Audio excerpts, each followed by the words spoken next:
céu! No vídeo de hoje a gente vai falar sobre Corinthians e Flamengo, um dos maiores confrontos do eixo Rio-São Paulo. Confronto que une as duas maiores torcidas do país, é sempre um show à parte, um jogo que todo mundo espera chegar. Então a gente resolveu fazer um comparativo, fazendo um recorte aí das últimas 3 décadas desses dois clubes e também conversar um pouquinho sobre esse passado recente. Então, continua assistindo o vídeo, não esquece de deixar o seu like, se inscrever no canal e ativar o sininho de notificações. Bom, para começar então, a gente pegou um recorte das últimas 3 décadas, como eu falei, então, de 1990 para cá, o que cada um conquistou. Anota aí para você não se perder. Brasileirão, Corinthians venceu 7, o Flamengo venceu 3. Copa do Brasil, 3 para cada. Estadual, ou seja, Campeonato Paulista e Campeonato Carioca, o Corinthians venceu 10, o Flamengo venceu 14. Libertadores, 1 para cada.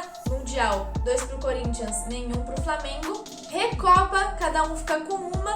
E Copinha, o Corinthians venceu 8, o Flamengo 4 vezes. Desde 1990, quando o Corinthians conquistou seu primeiro título nacional, assumiu um protagonismo aqui no Brasil que é bem alto, principalmente por ter conquistado 7 vezes o Campeonato Brasileiro em um curto período de tempo, né? 90, 98, 99, 2005, 2011, 2015 e 2017. Enquanto isso, o Flamengo venceu em 92, em 2009 e aí só foi gritar campeão outra vez 10 anos depois, em 2019, que foi realmente um ano muito bom para o Flamengo. Mesmo o rubro-negro tendo vencido mais estaduais nesse período, é preciso levar em conta também a competitividade do Campeonato Paulista. É o estadual mais concorrido do país e o Corinthians conseguiu se manter, não à toa é o maior campeão do estado de São Paulo. Falando sobre o Mundial, né?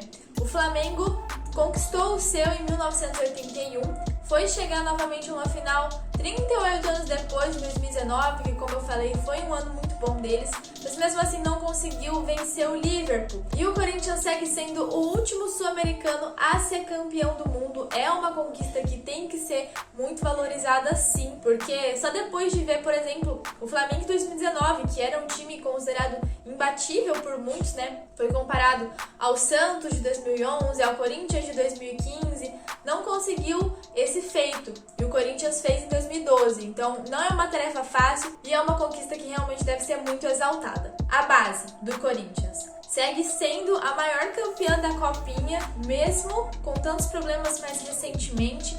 Nesse período que a gente está analisando, ganhou o dobro de títulos do Flamengo. E nisso, lógico, entra o peso do Corinthians vender muito mal as suas joias quando comparado ao clube carioca, mas isso é uma coisa que a gente vai falar daqui a pouco. Quando a gente fala em números gerais, o Flamengo tem a vantagem no confronto, né? O Corinthians tem 53 vitórias, o Flamengo 56, além de 30 empates. Mas se a gente colocar um recorte dessa última década, 2010, 2020, o Corinthians, mesmo que por pouco, tá na frente. São 11 vitórias alvinegras, 10 vitórias rubro-negras e 7 empates.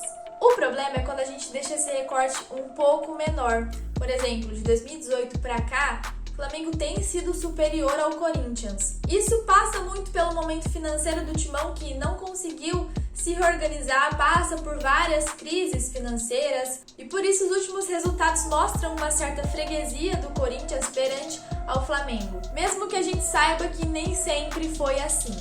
Uma das soluções seria o quê, né? Trabalhar melhor as suas joias para o mercado da bola. A gente vê que o Corinthians tem potencial para isso, lógico, se você for observar o retrospecto aí na Copinha, o Corinthians é referência quando se fala de campeonato de base, não tem quem não lembre, só que realmente é um assunto complicado, é um assunto que gera debate, porque base é realmente uma coisa que a torcida gosta de ver e quando não é valorizada, é complicado demais. Então, processo de paciência, um processo de desenvolvimento, mas que talvez seja um caminho também para o Corinthians se reencontrar.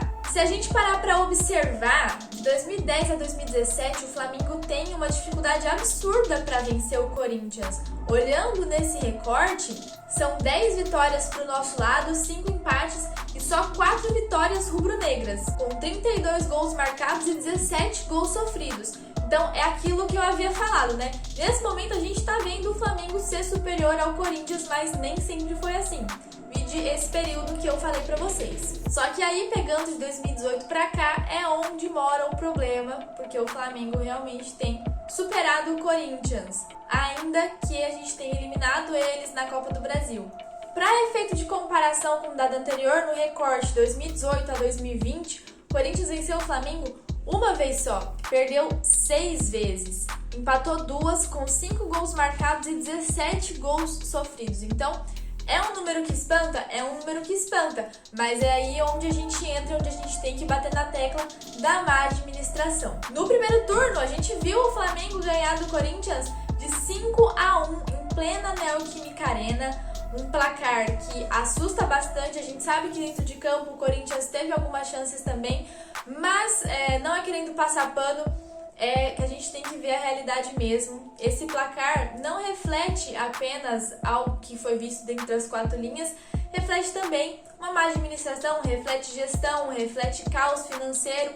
O momento dos dois clubes é uma coisa muito diferente, então isso também é visto em campo. Então é um assunto muito importante, sabe? Pra gente ver como uma má administração, uma má gerência influencia até nos maiores confrontos interestaduais do país. Pra mim, não é exagero nenhum dizer que esse caos financeiro que o Corinthians vive coloca em risco uma hegemonia que demorou aí 3 décadas para ser construída. Não é uma coisa simples, é realmente uma comparação que a gente tem que fazer e é uma análise complicada quando a gente olha para esses últimos anos. Então a gente também quer saber a opinião de vocês que estão assistindo, deixa aqui nos comentários. Não esquece de curtir o vídeo, se inscrever no canal, ativar o sininho de notificações. E era isso, tamo junto, é nóis, vai Corinthians!